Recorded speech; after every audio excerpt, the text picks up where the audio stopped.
Welcome Retail 101ers to another TMOL episode hosted by Mark Lack from Retail 101 Online. What's a TMOL? TMOL, I hear you ask. Well, it's a 10-minute or less episode where I expand on a narrow element from a larger episode or cover something I have missed or something that a listener has asked a question about. After completing episodes 6 and 7, Unleashing Potential, Your People Are Your Success, parts 1 and 2, I spent a lot of time talking about how you get to know your team and manage them in a better way, based upon their preferences. I had already created several TMOLs for my viewers who had asked some questions. One question was about toxicity in the workplace, so I created Workplace Dynamics, Navigating Toxicity with Grace.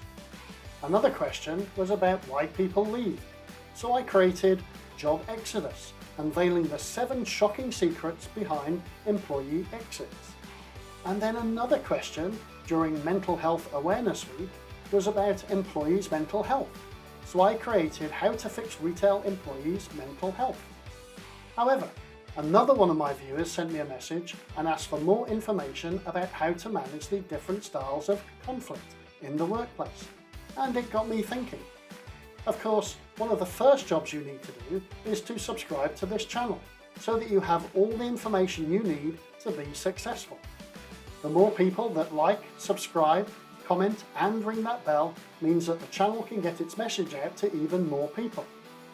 Now, you have to remember that conflict in the workplace is inevitable due to the diverse personalities, differing opinions and various work styles.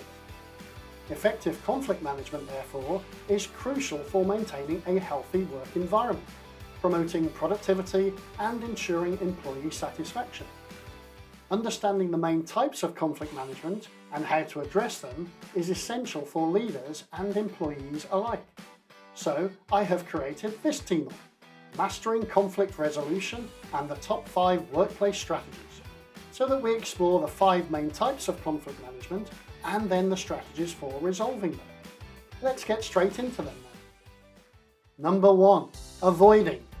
Avoiding involves sidestepping the conflict entirely, either by withdrawing from the situation or just ignoring the issue. This approach is often used when the conflict seems trivial, when there are more pressing issues, or when the environment feels threatening. The pros for this approach is that it allows time to cool down, prevents immediate escalation, and can be appropriate for minor conflicts.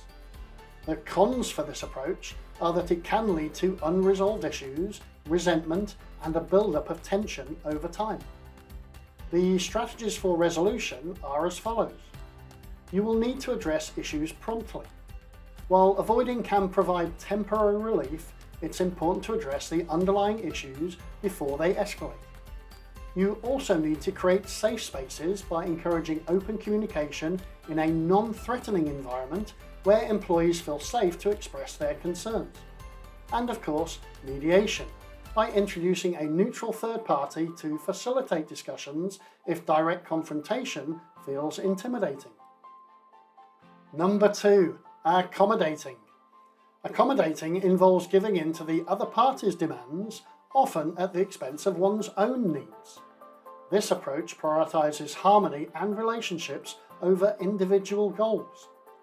The pros for this is that it maintains the peace and can quickly resolve minor issues, fostering goodwill and cooperation. However, the cons for this means that it can lead to an imbalance, with the accommodating partner feeling undervalued or resentful over time. Some strategies for resolution could be to set boundaries to ensure that the accommodating party doesn't become habitual.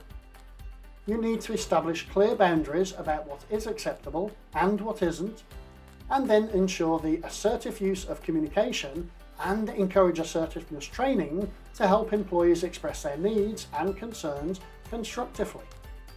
Finally, look for win-win solutions that focus on finding mutually beneficial solutions that respect the needs of all parties involved. Number 3. Competing. Competing is a confrontational approach where one party seeks to win the conflict at the other's expense. This method is assertive and uncooperative, prioritizing one's own goals over relationships. The pros are that it can be effective in situations requiring quick, decisive action, or even when unpopular decisions need to be enforced. However, the cons are that it can damage relationships, create a hostile work environment, and lead to a lack of cooperation. Some of the strategies to use for resolution could be to foster collaboration by encouraging a collaborative mindset where team members see each other as partners rather than competitors. You will also need to introduce conflict resolution training so that you are providing training in conflict resolution techniques that emphasize cooperative problem solving. And of course, if need be, some leadership intervention whereby leaders intervene when competition becomes destructive, guiding parties towards a more collaborative solution. Number 4, compromising.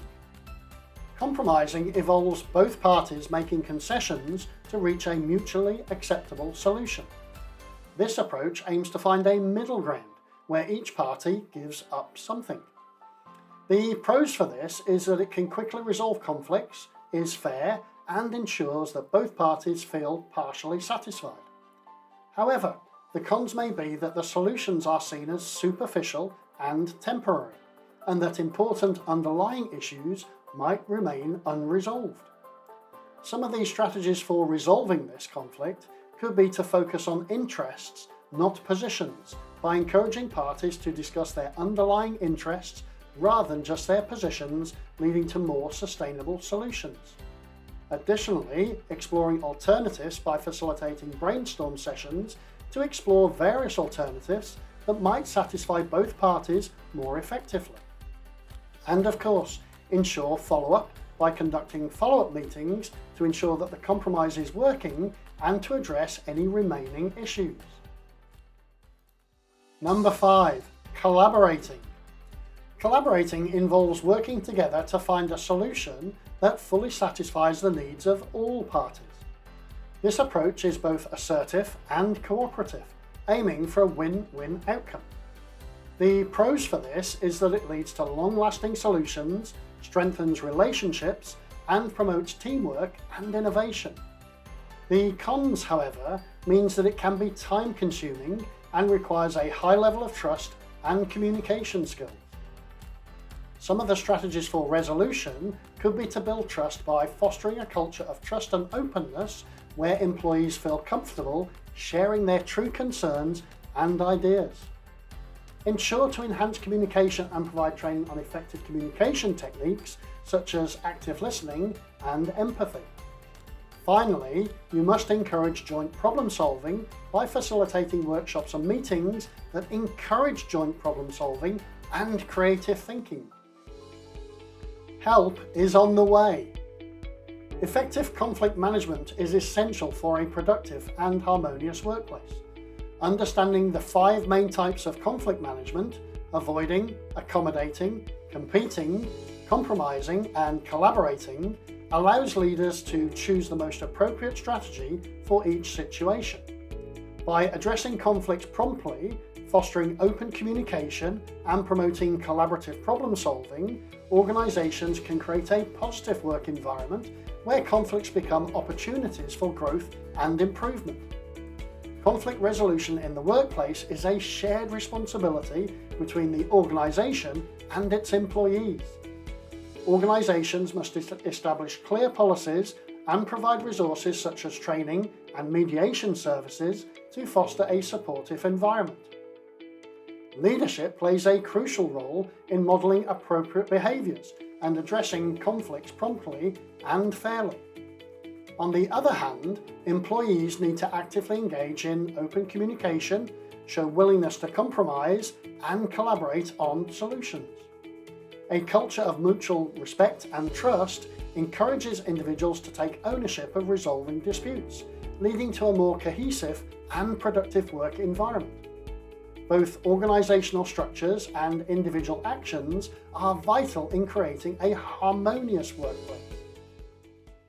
In conclusion, managing conflict resolution using these 5 strategies It will not matter whether you are a manager, team leader, or employee.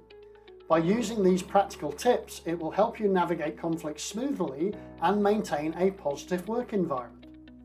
I hope this has helped somewhat in understanding some of the ways to handle conflict resolution in the workplace. If you can think of anything else, then you know how to find me. Send them to me on LinkedIn, X, or the retail101online.com website, and I can add them to the list. Don't forget to hit that subscribe button and ring that bell wherever you get your podcast fix so you never miss out on the excitement of our next episode drop. Cheers to the retail revolution.